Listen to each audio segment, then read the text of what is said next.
Today I'm going to show you how I completed this DIY thrift store picture frame makeover. I purchased this 3-layer wooden frame for about $10 at my local thrift store. The size is about 3.5 by 4 feet. I started by cleaning the back of the frame with a butter knife. I made sure to take off all the staples, pieces of glass, and broken pieces of extra wood. I was very careful not to cut myself with the glass.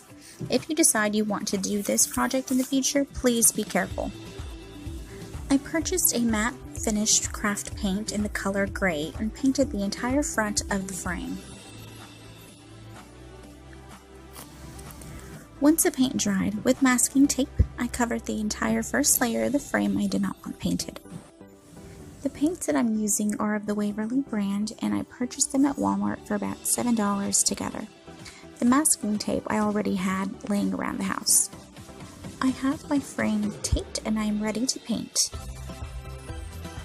I went in with a metallic silver paint and I painted the entire inside 2 layers of the frame.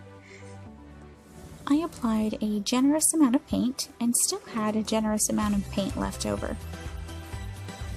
Once I finished painting, I let the paint dry and then I was ready to remove the masking tape. I purchased gold thumbtacks at the Dollar Tree for $1 and I attempted to nail them down to the second layer of the frame with my hammer. It was too difficult for me to do, so I proceeded to nail them where the second and third layer of the frame connect at 1/2 inch apart.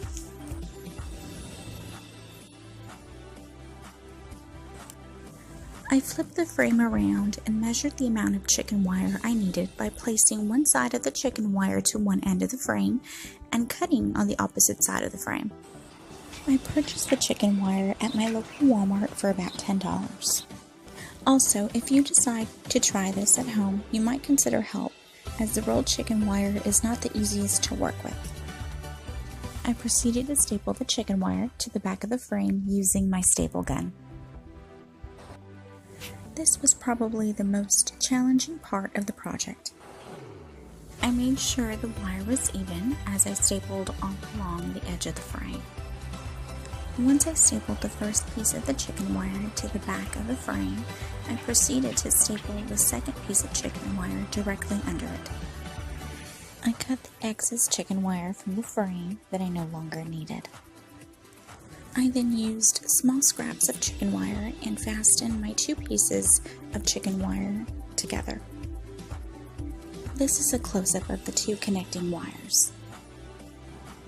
And this here is a close-up of the thumbtack studs and their placement. And this is a final look. This is a fun way to display family pictures or even your kids' artwork. I hope you enjoyed this video. Give it a thumbs up if you'd like to see more videos like this. Thank you for watching.